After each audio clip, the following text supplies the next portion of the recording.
Hi, this is Luigi. We wanted to let you know that we had some minor alignment issues with this episode, but it's 95% good. So enjoy.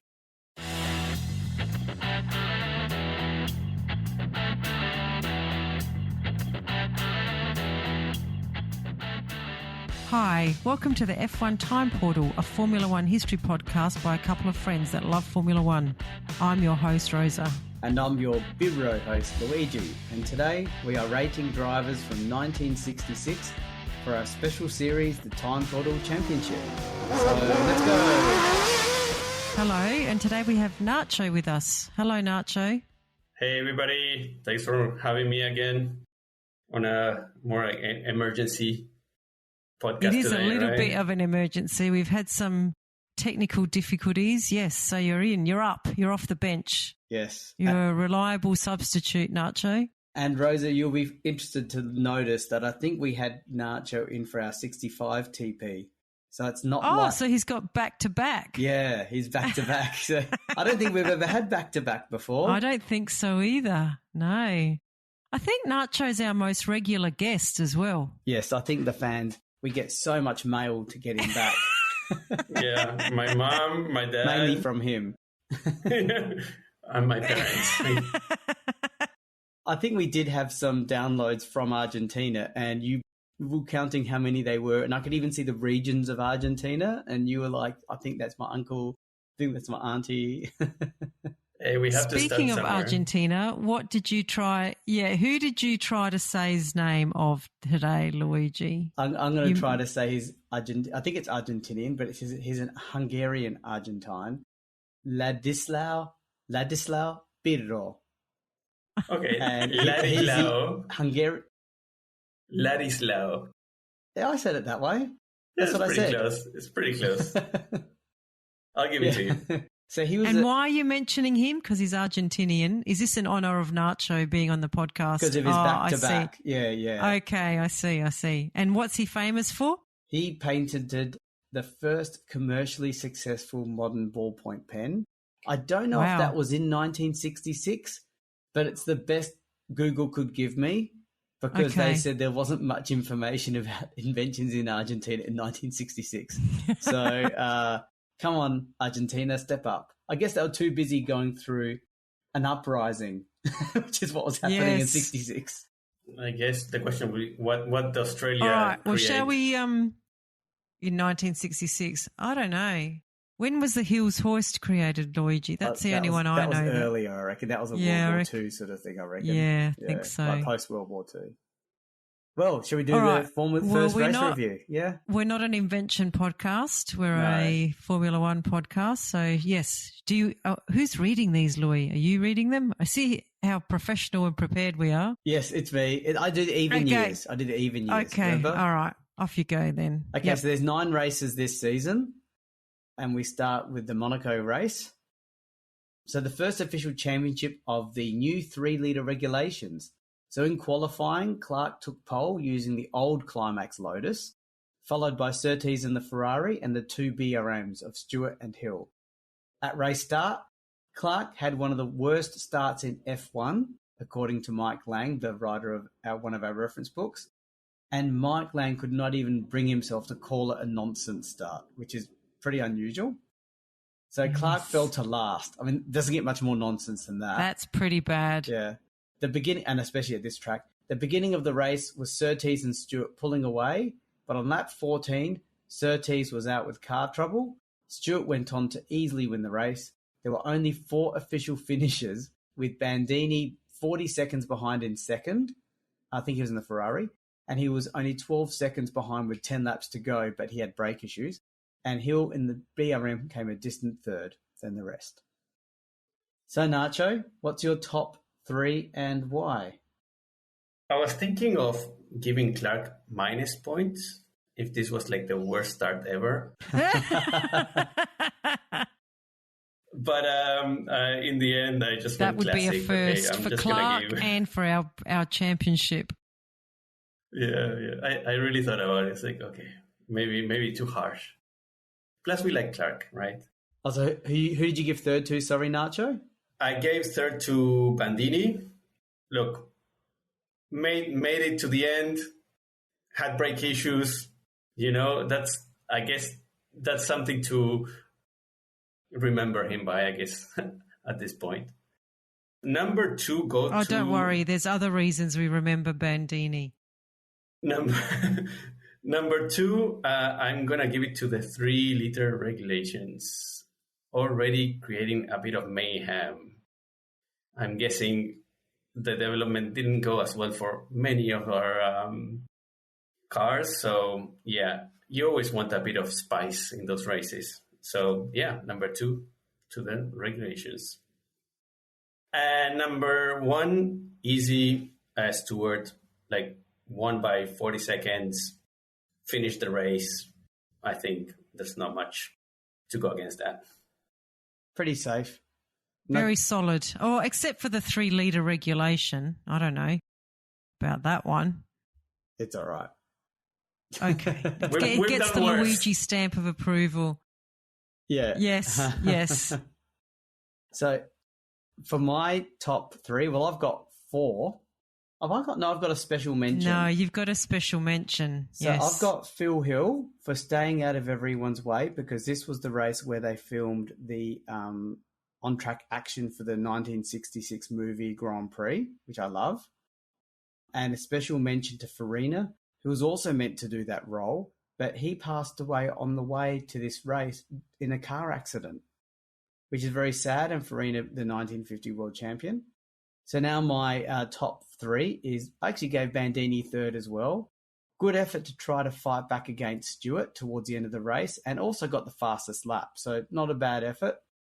I gave Surtees 2nd, and I think he would have come 2nd at worst, even if he didn't have that car issue, because I know he did retire a bit early, but I think he was going to come 2nd.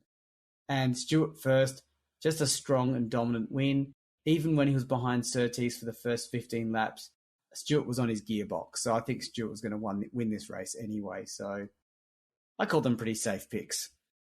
No obvious holes. No. I've gone unsafe, I think, compared to you. I've put Surtees 3rd. I said my notes, and we did this a while ago, but I said bad luck with car issue. So I think he would have probably finished higher, perhaps. I don't know. I've actually given my 2nd place to Clark, and I've put in my notes here he would have won, I think. But I don't know what made me think that. Oh, where's my book? I can't see where he finished. Worst starts in F1. I don't know. So I've got Clark in 2nd, but I did have Stewart. He took the win. It was a great win, 40 seconds time difference. So, but yeah, I guess that's my faith in Clark, Luigi. I just think he can win from anywhere on the grid at any point in time. So. No, I think that's crazy. Come on. Okay. That's just crazy. I mean, look, all the Clark fans out there think you're crazy. So no, I'm a Clark fan, but I don't have my book with me. I'm going to go and get my book in front of me. I know. It's a pity we don't know how to pause our recording so that you can go and get it. We've had a tough start to this episode. That's right. And for those of you that if you do hear a slight quality issue, just cut us some slack. It's been a tough one. Yes. All right. So after the first race, we've got Stewart in the lead on 24, Surtees on 10, Bandini on 8, and Clark and the 3-liter regulation on 6. Okay. And I'm just going to see where Clark finished in that last race. He retired on lap 60, and you gave him 2nd. Well, how many laps is this? Is this 100 laps? Is it 100 laps? 100 or 80, something like that. But that's not the point. The point is... Where was he when he retired? Oh, we don't know that. They never tell you that. He was 5th or something. I'm going to go with that. I just think that there's some... Look, I'm a Clark fan. I like Clark. I don't know. You're not sounding like a Clark fan right now, Luigi. Okay, let's just move on. We're moving on. We've got race 2, the Belgium Grand Prix. So what a race. Firstly, Surtees got pole by 3.2 seconds ahead of Rint and Stewart, so he was on fire. He was in the Ferrari. The first lap of this race was where all the action was. The race started in very overcast conditions, and on the very first lap, a heavy shower greeted the drivers. And remember, this is a 14-kilometre track, so this can come as a surprise to them. So Rindt survived a series of high-speed spins, but kept his car on the road. Many other drivers spun out on the first lap, caught out by the sudden downpour, with one driver hanging off a farm wall. This was the Stewart incident. So of concern was Stewart in particular being trapped in his car with fuel all over him, and Hill and another driver got out to help out of their car during the race to help him out. In the race, Surtees was the early leader, then Rindt took over. Rindt led most of the race while in the rain. When the rain stopped, his car's handling deteriorated and he fell back behind Surtees, who actually went on to win the race. Rindt was second, Bandini third, and Brabham fourth in the Brabham.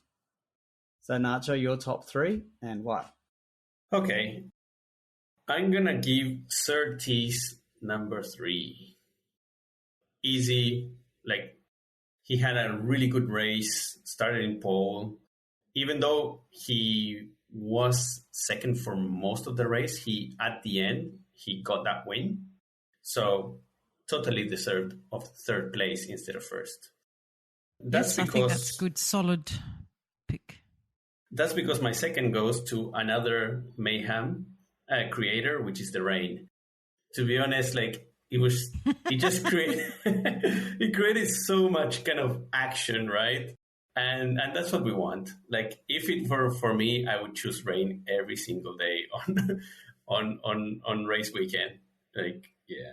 If it was up to you, Nacho, you'd put the sprinklers on at every track so that it was a wet track. And a bit of ice. Yeah. Yeah.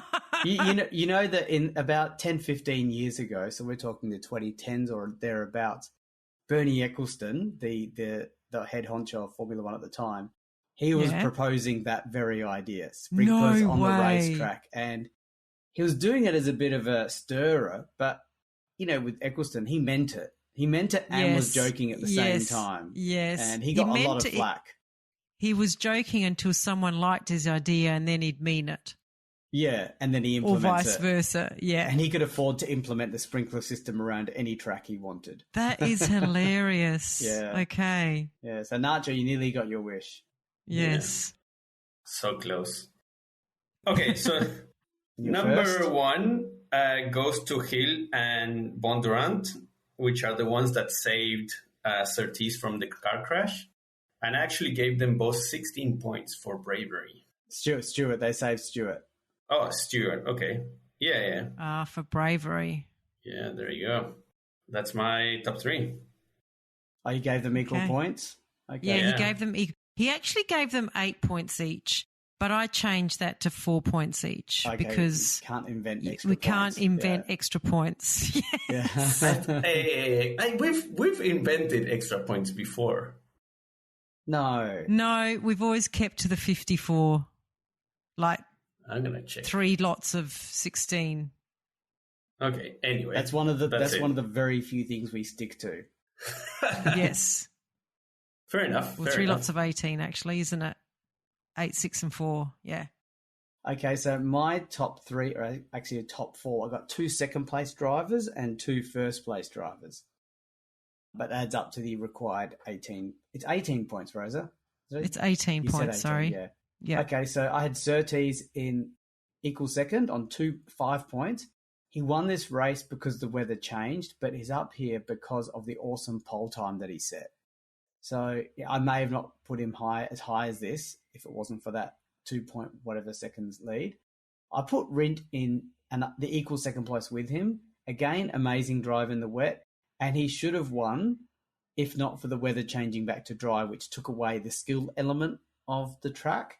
And he also survived a series of high-speed turns on that first lap, which would have been pretty dramatic to see. In second place, but with only 2 points, I allocated 8 points for first between Hill and Bondurant for the same reasons that Nacho said. But Bondurant got the 2 points because he helped get Stewart out, who was trapped in the car.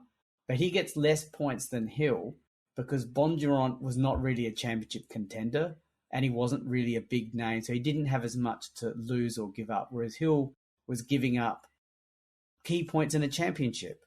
And you know what Formula One was like in those days? They don't stop the race for anyone. They don't say, oh, you did a good deed, let's restart the race for you. No, you're out. So he's sacrificed the race to help a fellow driver, and he gets the majority of the points. Yeah, you totally disregarded the point system, Luigi. You just allocated points willy-nilly. No, it adds up to 18. It does add up to 18, but the whole distribution is wrong. Like your equal first is on 2 points and he gets 3 points less than equal second. Yeah, but we've done this before. Not quite like that. I think that's taking it too far, but I've let it slide. I've let it slide. Saying maybe today is the first of many point shuffling days. Maybe this is the day where we don't follow the rule anymore. No rules. As long as it adds up to 18, do whatever you want. I think that's right. I think your husband, Rosa, in a future episode has a funny comparison of what that could be, but we'll wait for that time to say we'll wait for that. Yes. No spoilers here. I've given my third place to Repco. I think they did very well in this race to be reliable on a tough circuit. Brabham finished fourth, I think. And who was the other driver here? Rindt, wasn't it? Rindt in second. Was he at Brabham? Rindt was, I think he was in, let me check. Anyway. You just keep going. I'll look it up. I've given so you guys gave the points to the people who saved Stewart. I've actually given it to Stewart. So okay. I think he gets my second place for surviving an accident. And it also propelled him into being a champion for the safety of the sport in future. I think this was a very pivotal moment for him. So I've given him 6 points for that. And I've given Surtees the win because he was in a Ferrari for a start and he got a pole position and he took it to a win. So that's, I think, a very deserving finish for him. Okay. Just to answer the question from before, I was going to say that Rindt was in the Cooper Maserati. Oh, okay. Who's the other Brabham? The other Brabham, this is 66. Yep. So this is, Holm? Holm.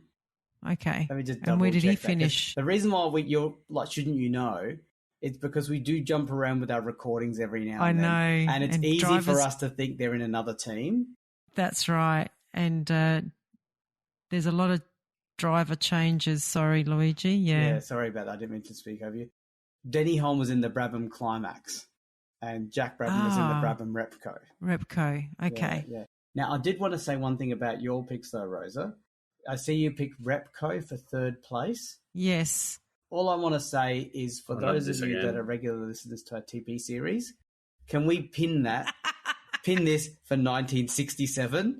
Because let's see how many other times Repco gets up there, unless you've changed them. Which I didn't change them. You swear you haven't changed them? I swear to God I did not change them. Just checking. I swear to whatever deity you believe in, Luigi, knowing you're an atheist. I swear to Rick and Morty. Okay, you swear to Rick and Morty. That's pretty serious. That's serious, exactly. Yeah, okay. Okay, so after race 2, we have Stewart in the lead on 30, very closely followed by Surtees on 27, and then there's a big gap to Hill on 10. Okay. So we're up to race 3 out of 9. This is the French Grand Prix. So before the race start, with Surtees having left Ferrari team to join the Cooper Maserati team, the new Ferrari team leader Bandini secured pole, with Surtees second in the Cooper Maserati and debut Ferrari driver Parks in third. At race start, Surtees took a very, very temporary lead, but fuel pump issues slowed him right up. So Bandini then took over, and right up to lap 30 of a 46-lap race, he held a very healthy lead of over 26 seconds ahead of Jack Brabham. Then Bandini's throttle cable broke, and he watched the win disappear as Brabham took an easy win ahead of Parks, the new Ferrari driver on his debut, and Holm a distant third in the Brabham. And this is the first time a driver ever won a race in their own car, like bearing their own name. So pretty special. And if I recall, Rosa, this was his first win in like 6 years as well, something like that. Yes. I think I have that in my notes, but Did thank you for sorry. spoiling that. I didn't realise that. All right. Spoilers. Over to Nacho. Yeah, for such an incredible feat, I'm going to give Brabham in the Brabham third place. Very comfortable win, but I really feel like Jeez, Parkes, it's hard to impress you, Nacho. An incredible feat, and you give him third place. But I think Parkes actually does something even better. On debut, getting a podium, like that's insane. Podium. Yeah, imagine if Hulkenberg, look at Hulkenberg, one of the best drivers that we've seen. Happen. Never good. Never got a pole. I never got a podium. Yes, I know. Never. How many he races? Was in a top team. No, but he was in a top team. Look, I'm thinking of I think it was the 2010s or something. Remember Magnussen when he made his debut in the McLaren? He got second place on his debut. So it all started with Parkes in 1966. Yeah, exactly. I'm sure it's happened before him. Pretty sure, yes. All right, Nacho, and who are you giving number 1 to then? If it's not Brabham and it's not Parkes with such amazing feats, who are you giving it to? Cooper Maserati for securing Surtees as their driver. This is like the Hamilton to Ferrari kind of thing, I'm going to look up Cooper Maserati. Is it owned by an Argentinian? Wow. So far you have included a very wild card in each race picks of yours. Each one. Yeah. Don't worry. Yeah. Okay. After that, everything gets boring. So I've got 2 equal thirds. I've got Surtees in equal third for sticking it up to Ferrari and getting on the front row. And he retired really early, so we'll never know if he had the race pace to take it and surprise them. Because remember, he won the last race in the Ferrari. I had the other third place, so 2 points for Surtees, 2 points for Parkes. Amazing debut. So that's third place for me. In second place, I actually have Bandini. So it shows, Rosa, I don't have a bias against the guy. He should have won, but because Brabham won a race in his own car, he gets the first place. And also, Brabham should be rewarded for having a more reliable package versus the Ferrari. So that's Brabham getting first. And amazing to win a race in his own car, which Nacho was only worth third. Third, exactly. Okay, well, I've given Repco my third place, and I've got here that it got 2 drivers on the podium. I've put Bandini in second, so he should have won, but he had car issues, so I thought that was a bit of bad luck. His throttle cable broke. And, yes, I've given Brabham number 1 spot, first win by owner-driver, and first win for Brabham since 1960. Wow, that's an amazing stat, Rosa. Yes, thank you, Luigi. Thank you. That was... Okay, so after any notes on that, Luigi? No. Lewis, our tips good? are not far off each other, actually. No, that's right. I put a driver in, whereas and you I put an engine in. An engine, yeah. That's right. And also did Nacho put he put a car, essentially. A team, yes. Yeah. Okay, yeah, a team. So Stewart's on 30, very closely followed by Surtees on 29, and Brabham and Bandini are equal on 20. Okay, so we're at race 4, the British Grand Prix. So Brabham is on pole position, followed by Holm, his teammate. You know what's going to happen with my tips here, Louis, don't you?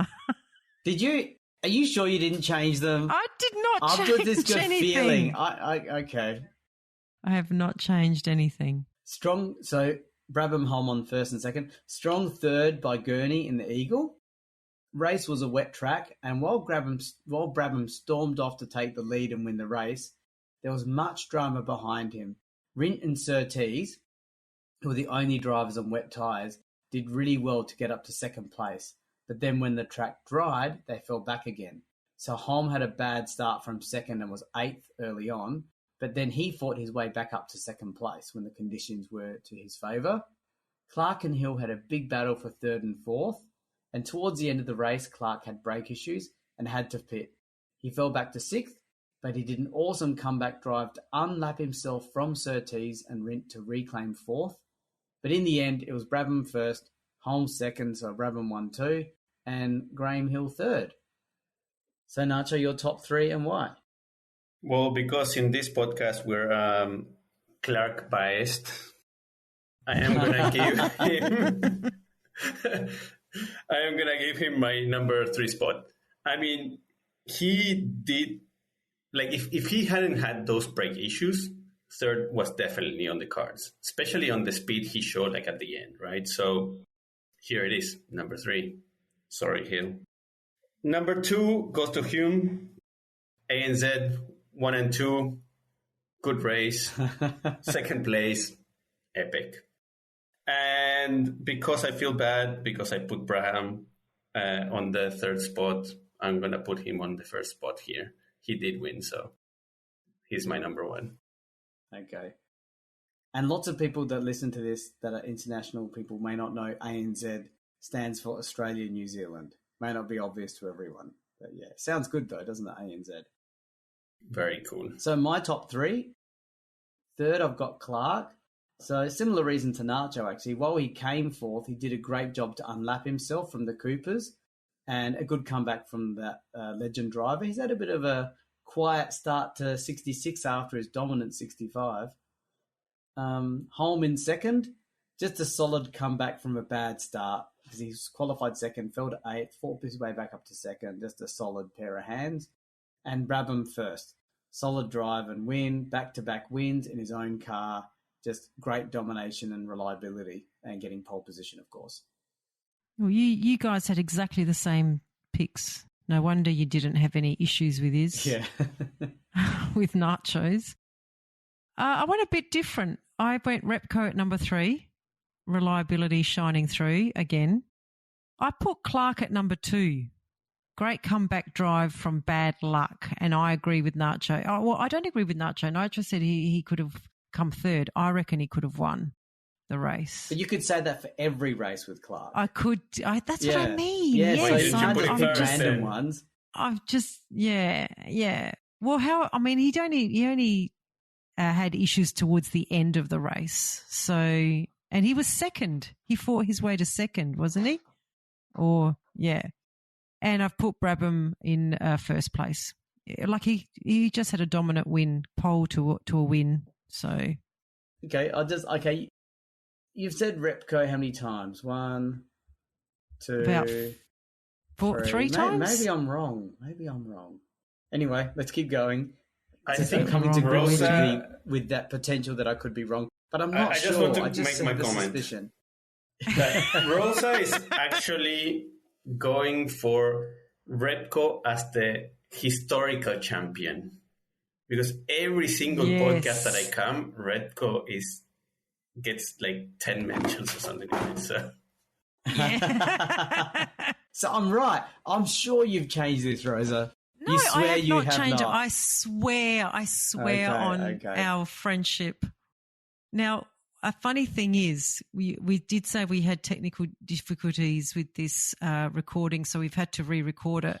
I've just had a look, Luigi, and Nacho's in the 67 one as well. Yeah. So he's doing 3 in a row. So he knows what I'm talking about. He knows what you're talking about. Yeah. Our So am I right, listeners Nacho? don't. Am I right? Yeah, 100%.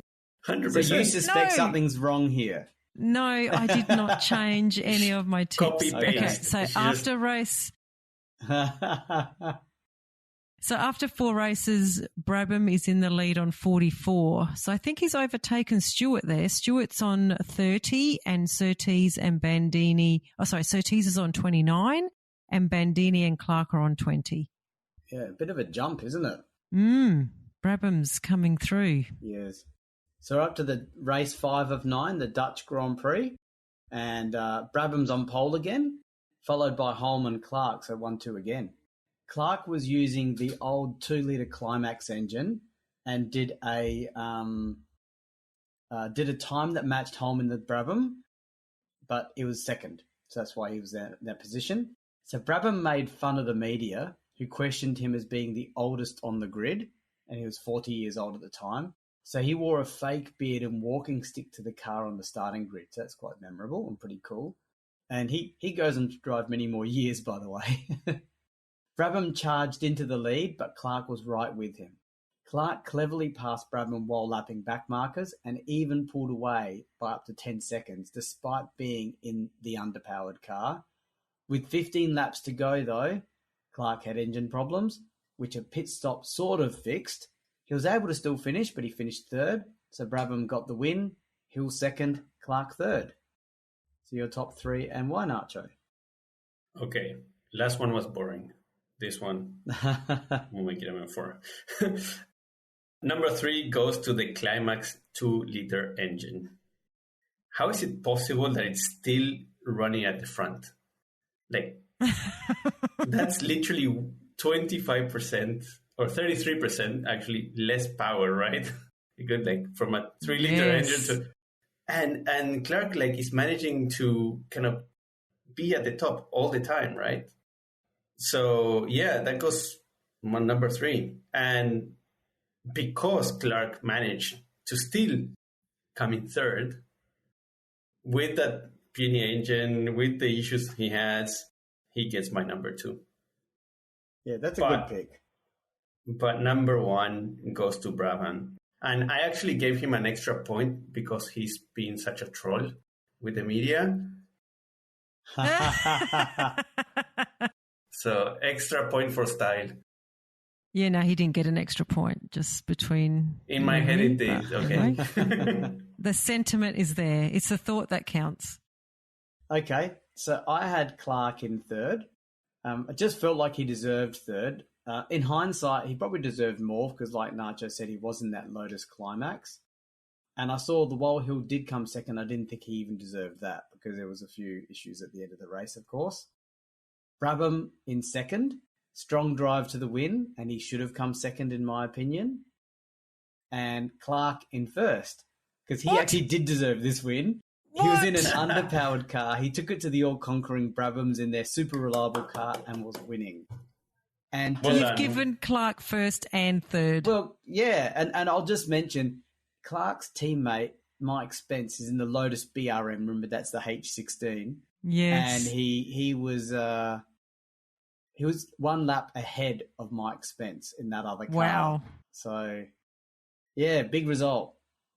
Clark deserved first and third. You gave me so much stick for saying that Clark could win from anywhere, and now you have put him first and third. Yeah, but he did a really good race this race in such an underpowered car. At least he put it on. You gave him that position and he retired early or something. No, he didn't retire early. He came to last. So you're rewarding mediocrity, as Andrew used to say. Oh, please. Do we have to mention Andrew every time? Okay. Well, whatever. I've given my third place to Repco. Of course. Reliability. I've given Clark second spot. I've said great drive to lead in the underpowered car and he would have won. And then I've given Brabham first place, but mainly because of his humour and spirit. There you go. Because of the joke at the start. Because of the joke, yeah. Yeah. Okay. So after 5 races, Brabham has stretched his lead to 66. Clark has jumped up to second, even further away from Stewart. He's on 44 and Stewart is on 30. Okay. And Surtees, the early contender, is 29. Yes, dropping back. He's disappeared a bit, hasn't he? Yes. Okay, we're up to the German Grand Prix, the 6th race of the season. So Clark actually got pole position, followed by Surtees, Stewart and Bandini. At the race start, the 3-litre engines just stormed into the lead with Surtees in front, followed by Brabham. The race was a duel between these two, and with the Brabham soon passing Surtees, but they were nose to tail for most of the race. It would have been great to watch. Towards the end, Surtees had an issue and fell away. Rindt was a very distant third, and unfortunately John Taylor in the Lotus suffered severe burns and passed away 4 weeks later at the age of 33. Oh. Yeah, so not good to have a race like that, but Yeah, over to you, Nacho. Your top 3 and why? Okay. And can I just mention Clark was in that Lotus Climax as well, still. Okay, maybe that I need to change my tippings. No. No, you can't. Number 3 goes to Surtees, actually. We haven't heard from him in a few races, right? And then he shows up. He does a really good race, unfortunately with the car issues. So I think third place was well deserving. Number 2, obviously, has to go to Brabham. Finish the race, 44-second gap. Not much to say. And number 1, we'll just give it to John Taylor. Rest in peace. Yeah, it's sad to see these crashes, right? So we'll just put him on the winning step here. Nice. So I actually had Taylor third.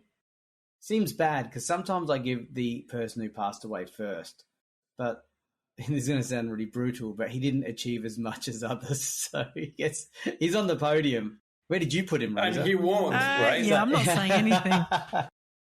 He will never achieve Taylor anything made the else. ultimate sacrifice. So he made the ultimate sacrifice too young and early in his career, of course. I put Surtees in second. He did a great job in his car, and only car issues made him fall back. So he was really up there. And first, Brabham, just a solid and strong win. Good battle with Surtees. Easy 8 points. Okay, yeah, I think they're good tips, guys. I've put Surtees in third. I think he's doing amazing things in that Cooper. And as we said during the race review, Luigi, wonder how much he could have done if he'd stayed at Ferrari, driving a bit of a stronger car than Cooper.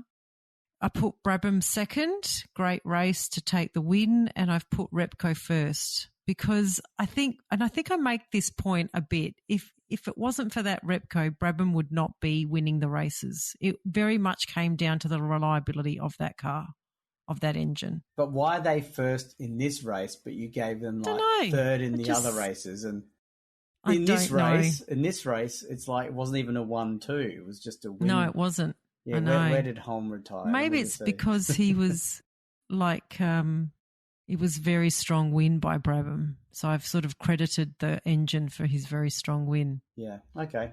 Who knows? So after 6 races, Brabham is on 86, Clark is on 44, only 1 point ahead of Surtees. So Surtees has caught up on 43 and Stewart is on 30. Haven't heard much from Stewart lately, Louis. No, remember he's in that BRM team. Yeah, H16, that's true. He's the H16. Yeah, so he's forced into the wilderness for a little while. Yeah. To learn his racecraft with the back markers. That's right, yeah.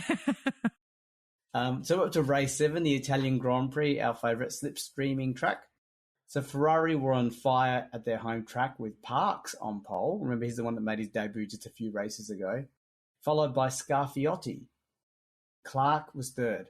So the first half of the race was a huge slipstreaming battle between initially 7 drivers, which included Brabham, Surtees and Bandini, who were the main players. But Bandini retired. So Scarfiotti took charge in second half of the race and actually won the race by 5 seconds from Parks. So it was a Ferrari 1-2 with Holm third. Scarfiotti was the first Italian to win in Italy since 1952, which was Ascari. And there were crazy scenes after the race at the track.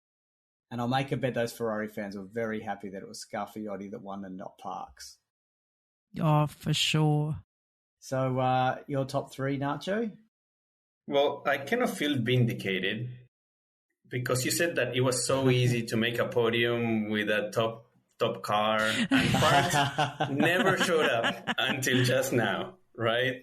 So that's all I'm going to say there. I'm going to give Parks the number 3 spot because he did get that Ferrari 1-2.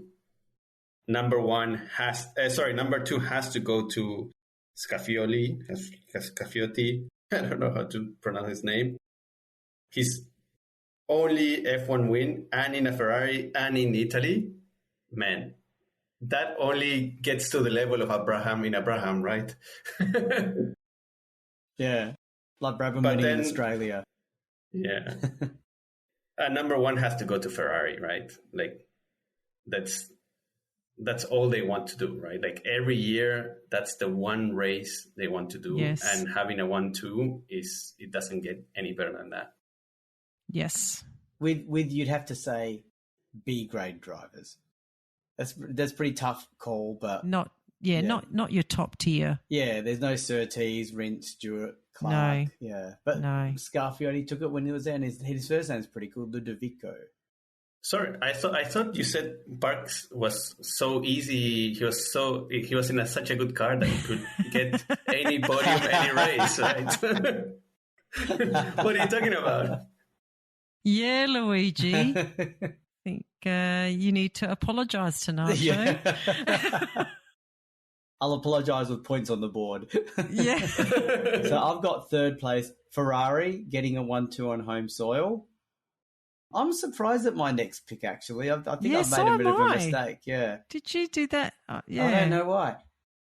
So second, I had Brabham being up there early in the race in an underpowered car, plus winning the championship. I must have won the championship in this race. He won the championship. Okay, right. so I was giving him a pat on the back. So that was the real reason, because I don't even see him in the top 6 in the points.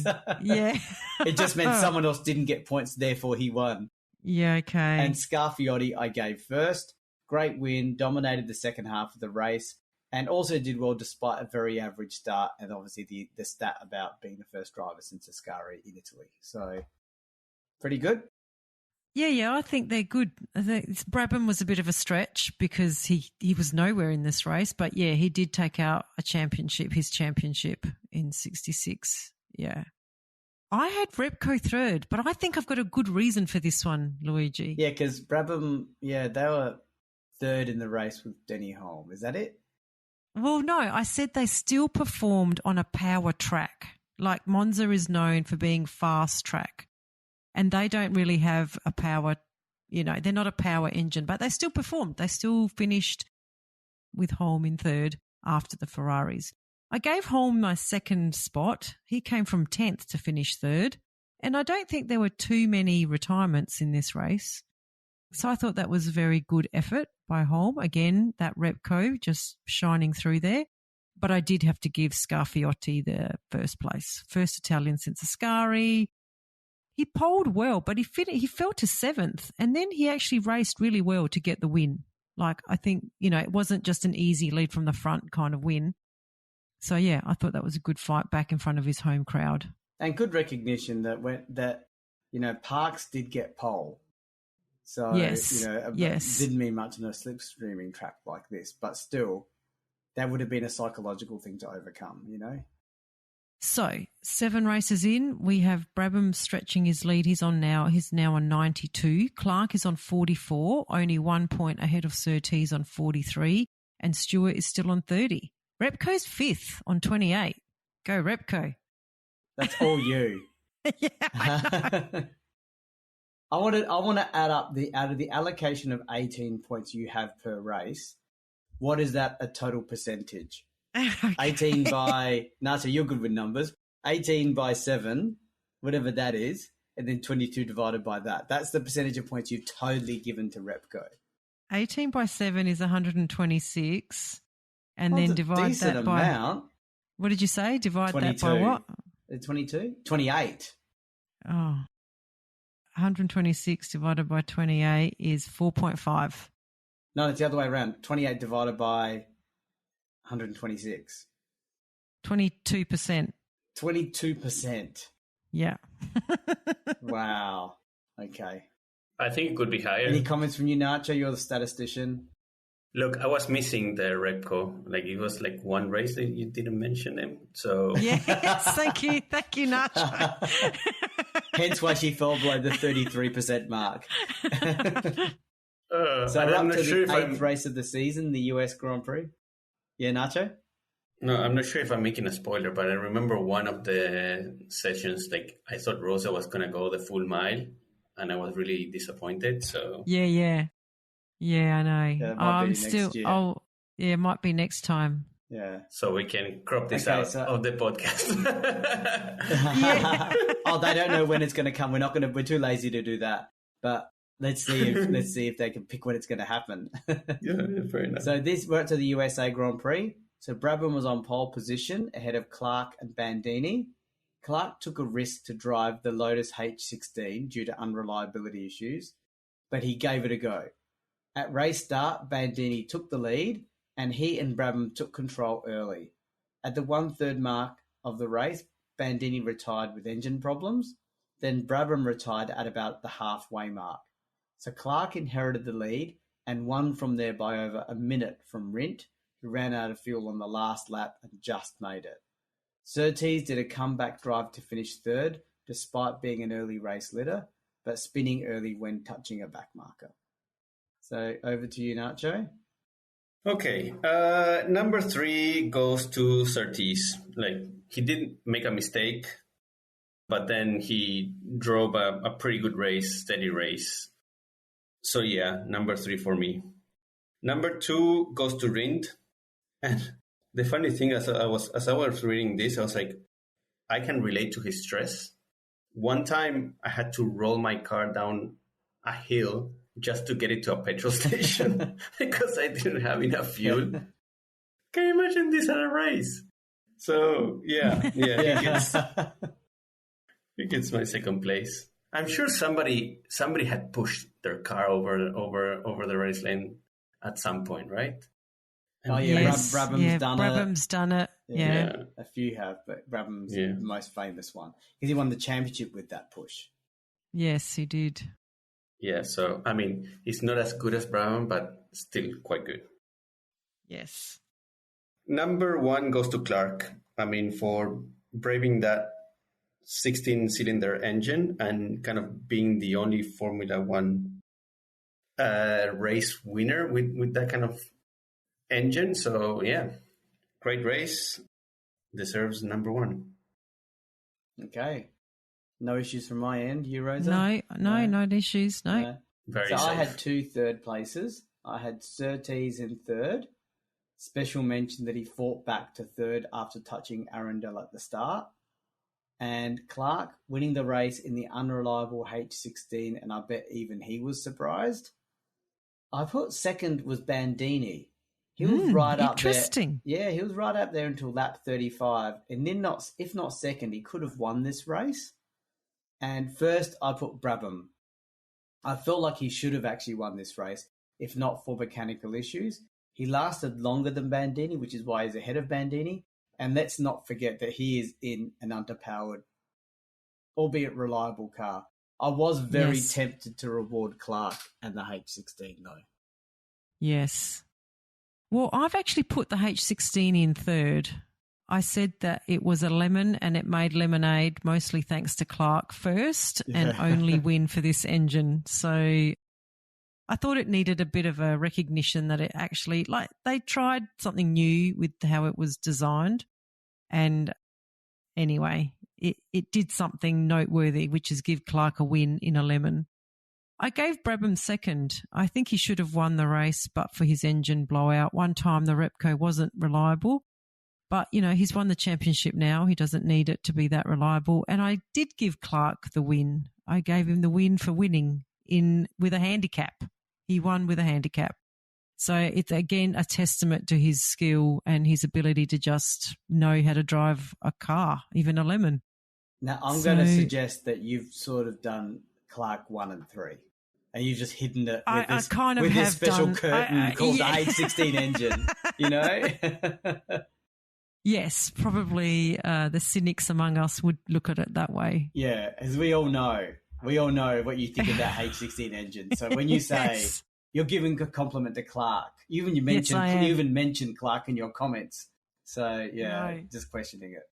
Where's okay, Repco? So Brabham, no, Repco. I know, disappointed you. I know. Sorry, Nacho. So Brabham is in the lead on 106 points. We've got 1 race to go. Clark is on 62 in second place, and Surtees is third on 49, and Stewart is stuck on 30. He's been on 30 forever. We haven't recognised him at all. Yeah, it just shows that H16 only works well in that Lotus. The BRMs did nothing. No, they did nothing. Well, he was on 10 points. He's last, close to last. Yeah. All right. Last race. Race 9, Mexico Grand Prix. So Surtees is on pole ahead of Clark, Ginther and Brabham. At race start, Ginther took an early surprise lead but fell away quickly. The race quickly turned into a battle between Brabham and Surtees, with Surtees taking the lead early and holding on to win by 7.9 seconds ahead of Brabham. Rodriguez, the hometown hero, did well to charge up to third place after qualifying 8th, but he retired. Then Holm hunted down and passed Ginther to take the final podium position. So, Nacho, your top 3? Okay. I'm going to give my third place to Fangio. And I'm going to leave it at that. Who? Fangio. What?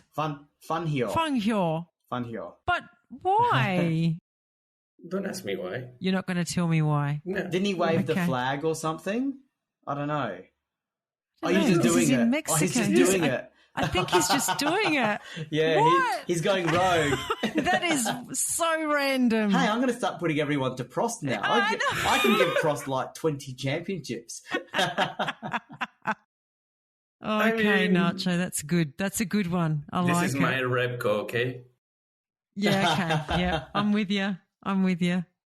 Well, now you have to say Colapinto. Colapinto's coming. He's not even alive now, right? He's not even an idea. I don't think his parents are an idea yet. Yeah. Number 2 goes to Surtees. Solid win. Not much else to say, but I think I'm going to give number 1 again to Cooper Maserati for actually, again, having the foresight to get Surtees. Like, if you can see, like, in the last few races, he's been kind of up there. So, yeah, just to kind of give a full circle moment. Yeah, that's my number 1. Interesting. An emotional farewell to 66 by Nacho, even though he did 65 and he's about to do 67. 67, yeah. We're in true time portal. We get in the time machine and, we go in the past to do 1967. So in third, I have Rodriguez. The crowd wanted him to come third. I wanted him to come third. So he comes third. He came third. Brabham, second, for a strong second place. And Surtees, first, for a strong and solid drive and win. And he recovered from an average start, and good on him. And I think deep down, if he stayed in that Ferrari, he could have won this. When you see what Scarfiotti and Parks did, that I would call, and Bandini, sort of B-grade-ish drivers, he could have taken this one, I think. Yeah. It would have been a tough battle with Brabham. I don't think it would have been a walk in the park, by the way. And it was a silly reason that he left Ferrari, didn't he? Over that restaurant dinner, right? That was Byrne. That was the French driver. This guy. This fight was that they wouldn't let him be number 1 driver in the Le Mans race. Oh, that's right. The guy's nephew got chosen. The head. Yes. Yeah. And the mere fact you said not that fight, this fight. But it's involving Ferrari. There's Ferrari fights every season. Always. There's always a Ferrari fight of some sort. That's right. So, look, for the last race of the season, I had to give it to Repco for my third place. It got 2 drivers on the podium in what is tough. Thank you, Nacho. I did it for you. I want you to like me. Thank you. It's gotten 2 drivers on the podium in tough conditions in Mexico, and they just did it. And then, I've given Holm and Brabham equal second. Great battle for second and great fight for third between the 2 of them. It was clean. It was good racing, and it was, so they both deserve to share that second spot. But I did give number 1 spot to Surtees. A pole to win and a fierce battle with Brabham, who doesn't give up positions on the track very easily. He is called Dirty Jack for a reason. So, I gave it to Surtees. So, the final championship standings for the TP People's Champion is Brabham is on 115 points. Surtees second on 71, eclipsing Clark on 62 in third. Woohoo! And we gave Repco a 4th place on 32, just ahead of Stewart. And I just double-checked the percentage for the Repco. It was... unfortunately, Rosa, you were only going to get your Repco bonus if you did 20% or more, and you landed at 19.7. Ooh. So you missed your Repco bias bonus by 0.3%. You might have to try a bit harder for 67. We'll see. We don't measure it in 67. We didn't think of doing that. We didn't think of maybe that, no. we'll do that in a future episode. We'll revert back and see what did Rosa give bias towards Repco at 67. Did she beat 19.7%? So in terms of the actual championship, I think we were pretty close. I think in the actual championship, it was Brabham, Surtees and Rint. And we did Brabham, Surtees and Clark. Jeepers, Rint only got 11 points for us. We gave Rint like 13th position, and he came third. Yes. Wow. And also Denny Holm and Graham Hill are up there, and in ours, Hill is almost last as a driver. If you want to, unless you count Fangio and Bondurant.